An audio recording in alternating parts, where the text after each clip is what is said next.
Hello everyone and good morning to all.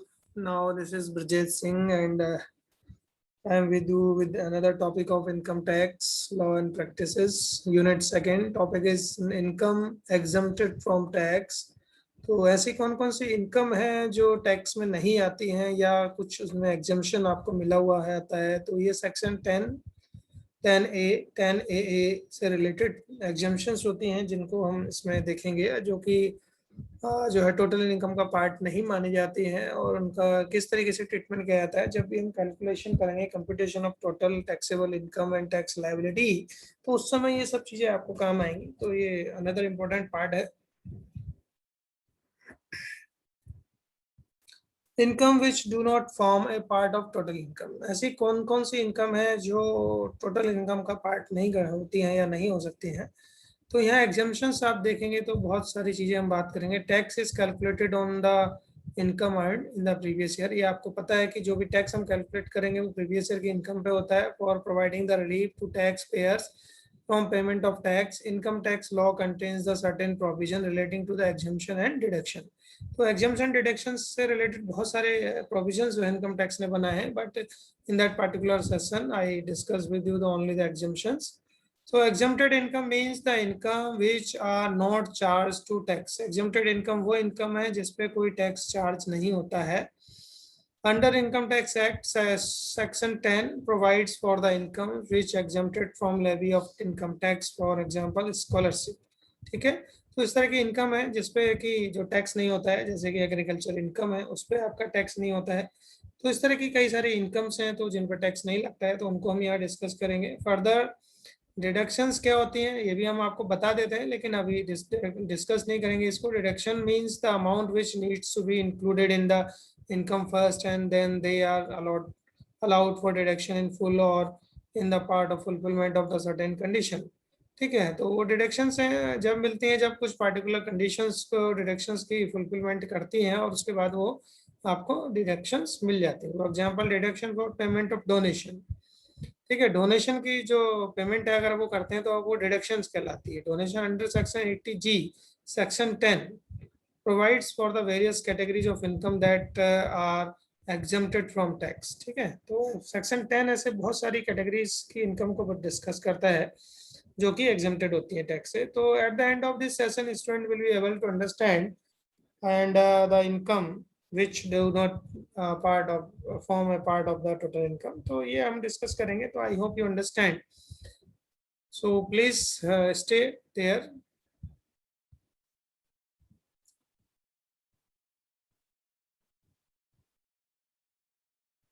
So here are some the incomes which are the part of the incomes।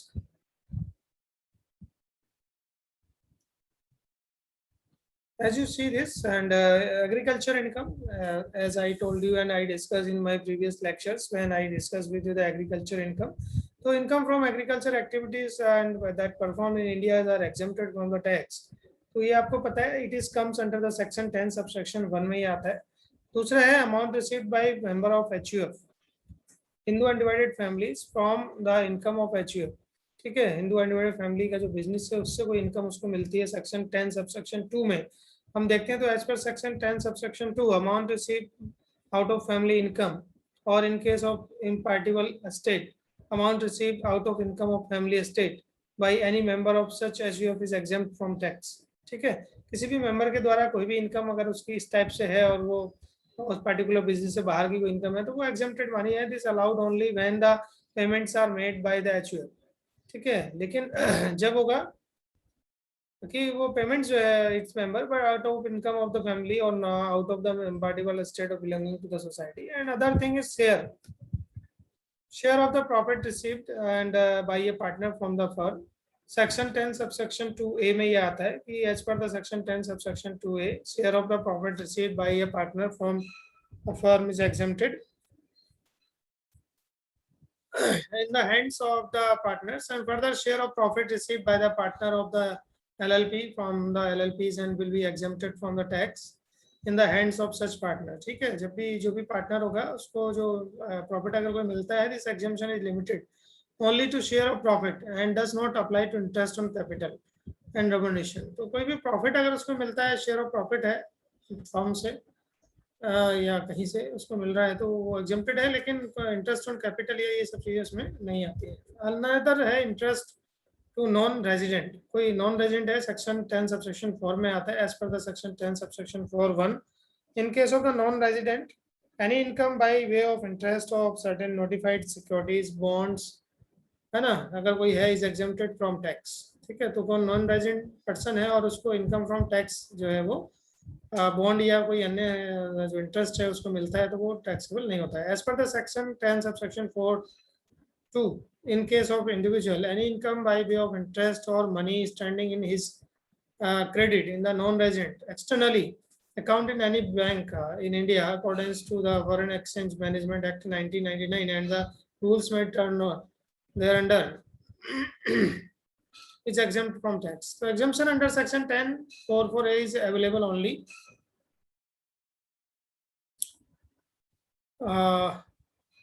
Only if such individual is a person resident outside India. ठीक है, ये उन्हीं को मिलेगी जो outside India में अगर कोई रहता है तो।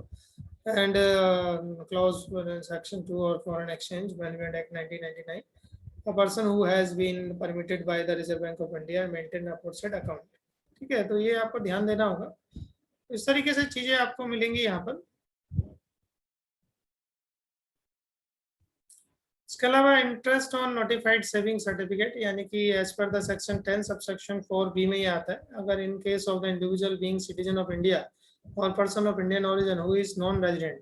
ठीक है, तो अगर कोई नॉन रेजिडेंट है और origin of India है तो who is तो any income by way of interest on notified saving certificate subscribed convertible foreign exchange issued before the 1st June of 2002 by the central government is exempted from tax. Leave travel concession, leave travel concession है section 10 subsection 5 में ही आता है। An employee can claim exemption under section 10 subsection 5 in respect of leave travel concession. तो exemption under section 10 subsection 5 is available to all the employees, ठीक है, an Indian as well as the foreign citizen. Exemption is available in respect of all the values and any travel concession or assistance received due to the employees or from his employer also. So from his himself and any family members is constitutional with this have leave to any place in India. इसके अलावा remuneration received by specific diplomat and their staff. ठीक है, कोई specific diplomat है और उसके staff हैं तो उनको भी जो रेम्युनरेशन मिलते हैं, तो एज पर सेक्शन 10 सबसेक्शन 6 में हम देखें तो any in case of individual who is not citizen of India, ठीक है, वो सिटीजन नहीं है, तो remuneration received by as a notified officer whatever name is called, like embassy, high commission, legacy commissioner, consultant or trade representative, etc. of a foreign state or a member of its staff to that official exempt from tax. ठीक है, तो officially वो exempted होती है tax से, and if corresponding Indian office is foreign countries and etcetera.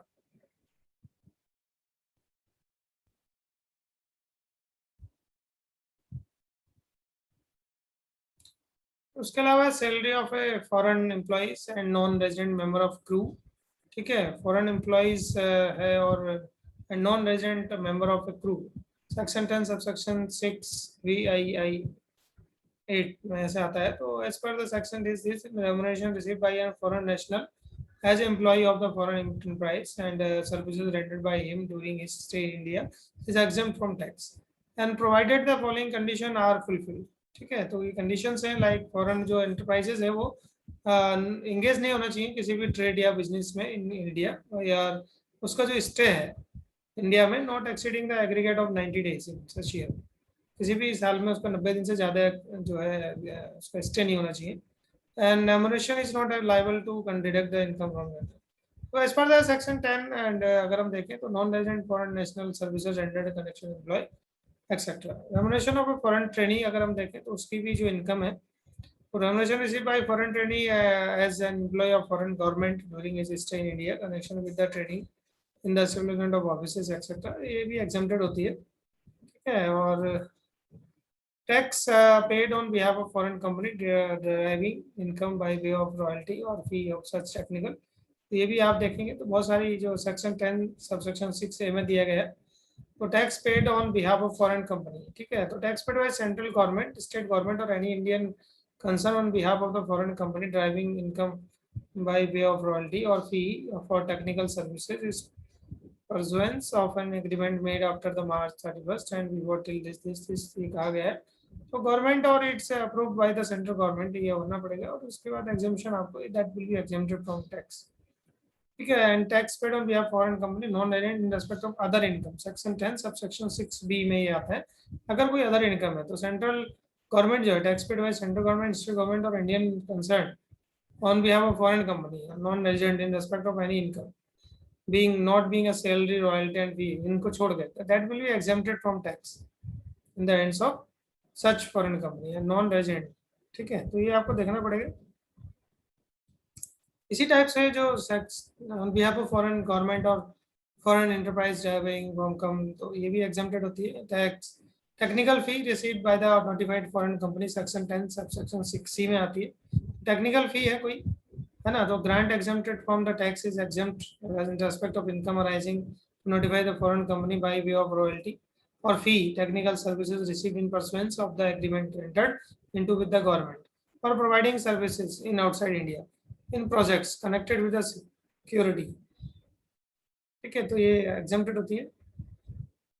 इसके अलावा allowances हैं, allowances and perquisites to government employees outside India अगर कोई मिलते हैं तो government of India government employee है लेकिन आउटसाइड इंडिया है तो सेक्शन 10 सब सेक्शन 7 में ये आता है। कोई भी अलाउंस परक्यूजिट जो भी है outside India by way of government to the citizen of India and rendering services outside India, तो उनको जितने भी जो अलाउंसेज हैं तो वो सब जो है एग्जेम्प्टेड होते हैं।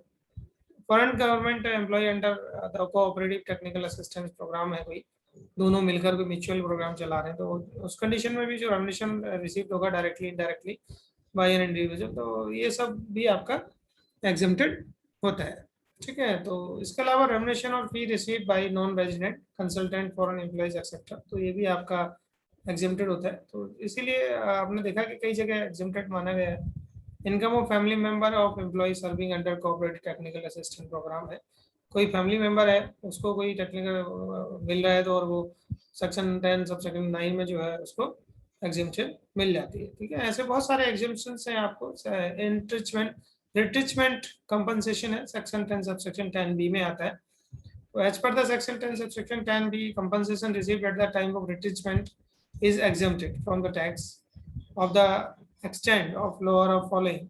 तो कुछ कंडीशन है and amount of calculated to accordance with the provision of section 25FB of the Industrial Disputes Act of 1947 and maximum amount received by central government it is 5 lakh rupees and see actual amount received। तो तीनों में जो भी होगा, जो भी lower होगा जो कम से कम होगा उतना उसको जो है एग्जेम्पशन या रिट्रीटमेंट कंपनसेशन में मिल जाता है। ठीक है, या तो और under the industrial disputes act workman is entitled to retrenchment compensation, हर एक व्यक्ति जो एंटाइटल्ड है equal to 15 days average pay for each completed year, हर कंप्लीटेड ईयर का 15 डेज ऑफ जो इनकम है उसको माना जाएगा।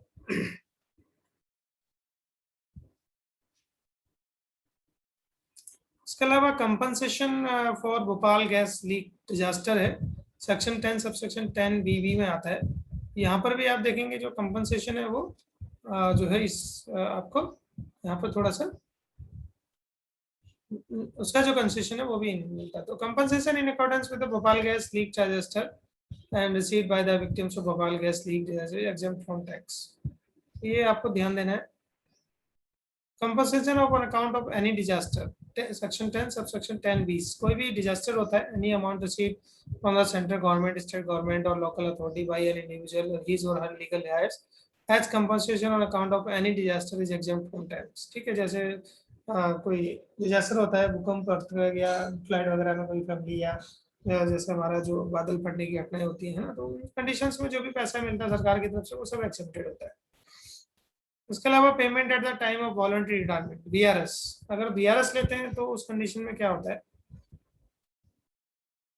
ठीक है, जैसे कि आप देख रहे हैं तो VRS है सेक्शन 10 सबसेक्शन 10C में ये जाता है। As per the section 10 subsection 10C any compensation received at the time of voluntary retirement of termination of services is exempt from tax. ठीक है, या तो जब भी आप वॉलंटरी रिटायरमेंट ले रहे हैं या टर्मिनेट अगर सर्विसेज से रिटायर्ड हो रहे हैं तो भी जो है वो कंपनसेशन जो मिलता है आपको exempted होता है. The compensation is received at the time of PRS terminated or in case of any employees public sector company or at the time of voluntary separation या कंपनी अलग अलग होती है तो एम्प्लॉयज का हो जाता है. तो compensation is received by employee following undertaking public sector company है या any other company है authority या local authorities है central government state government provincials है या local authorities cooperative societies है universities है ना स्टेट प्रोविजंस है इस टाइप से बहुत सी जो भी चीज़ें हैं उन सब में जो है गवर्नमेंट है सेंट्रल गवर्नमेंट है नोटिफाइड इंस्टीट्यूशंस है. तो इन सब चीज़ों से हम देखते हैं कि कोई भी व्यक्ति अगर वॉलंटरी रिटायरमेंट लेता है तो वो जो भी उसकी इनकम है.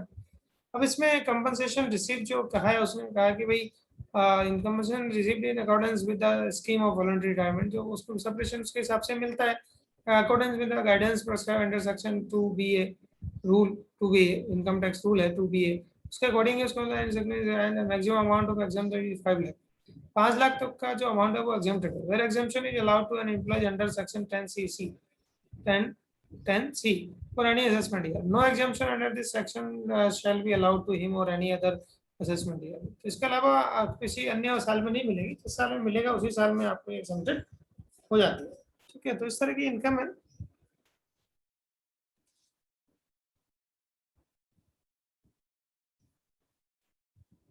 इसके अलावा टैक्स ऑन परक्विजिट्स अगर हम बात करें तो एम्प्लॉयर है सेक्शन 10 सबसेक्शन 10CC में आता है. तो ये जो भी परक्विजिट्स हैं आपको मिलते हैं एम्प्लॉयज को means facility provided by employer to the employees. ठीक है by the employer to the employees कोई भी फैसिलिटीज हैं वो चाहे there are two types of facilities इनको हम कहते हैं मॉनेटरी और नॉन मॉनेटरी फैसिलिटीज होती हैं जो इनको मिलती हैं और वो जो है आपकी एग्जेम्प्टेड होती हैं कुछ हद तक एग्जेम्प्टेड होती हैं कुछ हद तक इसमें कुछ फिक्सेस होते हैं रूल्स एंड रेगुलेशन होते हैं. In such cases amount of tax paid on such provided by the employer on behalf of the employees will be treated as income of employees and charged to tax. ठीक है that employees heads इसको ये माना जाता है कि वो employees के हाथ में दिया गया है. तो by virtue of section 10CC tax paid by the employees non monetary provision will be exempted. लेकिन नॉन मॉनेटरी जो है टर्म को एग्जेम्प्टेड माना जाता है in the hands of employees. Such tax paid by the employer shall not be allowed as a deduction expenditure in the hands of employer.